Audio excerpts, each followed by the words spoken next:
कहानी की शुरुआत में हमें इस ब्रह्मांड की उत्पत्ति तथा एरिडेनियस नाम की एक एलियन प्रजाति के बारे में बताया जाता है, जिनकी ताकत और तकनीक आज भी इंसानी दिमाग के लिए एक अजूबा है। धीरे धीरे एरिडियंस प्रजाति समाप्त हो गई, लेकिन उनका ज्ञान आज भी पेंडोरा नाम के ग्रह में कहीं किसी वाल्ट में छुपा है, जिसके लिए तमाम समूह हत्यारे खजानों को ढूंढने वाले आपस में लड़ते रहते हैं, लेकिन किसी को भी अभी तक वो वाल्ट नहीं मिला था।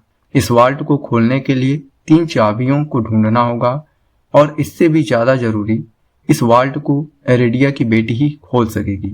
इस दौरान एटलस नाम के एक खतरनाक ताकतवर आदमी ने किसी तरह एरिडियन खून से डीएनए लेकर एक लड़की जिसका नाम टीना है को बनाया। एक दिन जिस जगह पर उस लड़की को रखा गया था, वहां एटलस की फौज का ही एक सिपाही उस लड़की को लेकर वाल्ट खोलने के लिए भाग जाता है। इस जगह से लड़की, वो सिपाही और उस लड़की टीना का दोस्त, जो कि एक साइको किलर है, पेंडोरा जाते हैं। इस घटना के बाद एटलस रोलैंड के सिर पर इनाम रखवा देता है और साथ ही एक बाउंटी हंटर को उस बच्ची को वापस लाने की सुपारी देता है। इस बाउंटी हंटर का नाम लिलिथ है। लिलिथ अब पेंडोरा जाती है, जो कि उसकी जन्मभूमि भी है। पेंडोरा पहुंचकर लिलिथ देखती है कि पेंडोरा पर पूरी तरह बर्बादी मची हुई थी। लिलिथ को यहां उस भागे हुए सिपाही रोलैंड का एटलस शटल मिलता है, जो कि तबाह हो चुका था।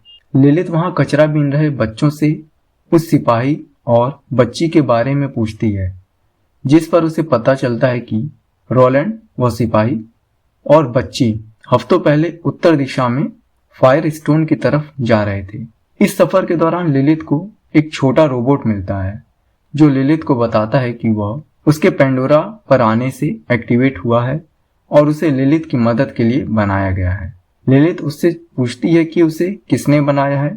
इस पर रोबोट कहता है कि उसे नहीं पता। अब वह रोबोट लिलिथ को उस बच्ची की फोटो स्कैन करके लोकेशन बताता है और अगले दिन लिलिथ उस बच्ची टीना के पास पहुंच जाती है। लिलिथ टीना से वापस चलने को कहती है।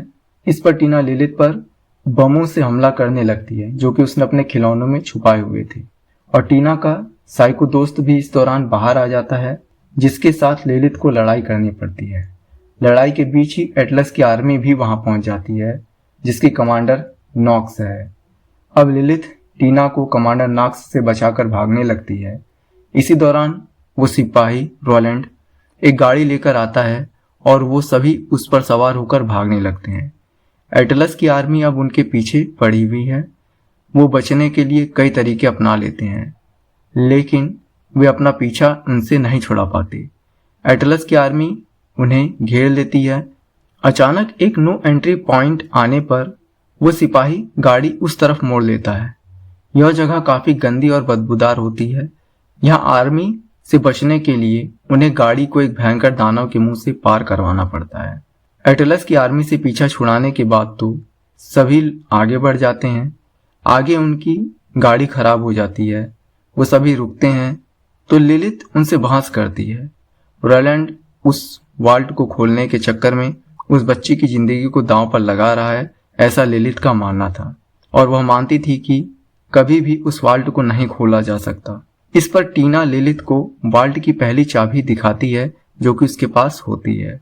आगे के सफर के लिए उन्हें एक वैज्ञानिक की जरूरत है, जिनसे मिलने वह शहर में आते हैं। वो महिला वैज्ञानिक लिलिथ को पहले से ही जानती है। लिलिथ के उस महिला वैज्ञानिक के साथ संबंध अच्छे नहीं होते, जिसके नाते वह वहां से जाने लगती है।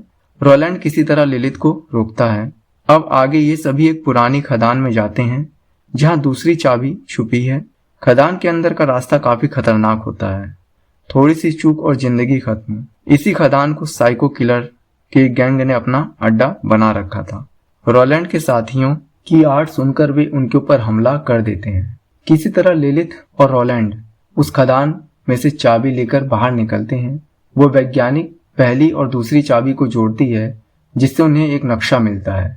अगली सुबह लिलिथ एक उजड़े हुए गांव में पहुंचती है, जहां उसकी पुरानी यादें ताजा हो जाती हैं।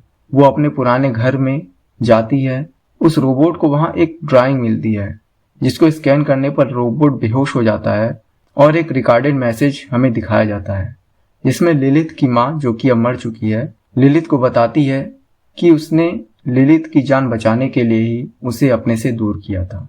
अब सभी उस जगह पहुंच जाते हैं जहां वह वाल्ट है। सभी बेचैनी से उस वाल्ट को ढूंढने लगते हैं।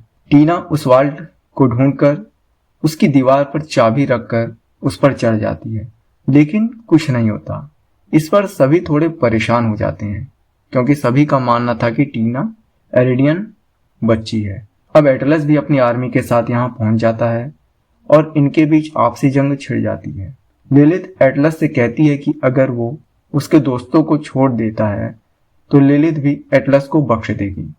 इस पर एटलस कहता है कि और वो भला ऐसा क्यों करेगा। तब हमें पता चलता है कि वास्तव में लिलिथ एरेडिया की बेटी है जो उस वाल्ट को खोल सकती है। एटलस लिलिथ से कहता है कि अगर वो वाल्ट खोल देगी तो वह सबको छोड़ देगा।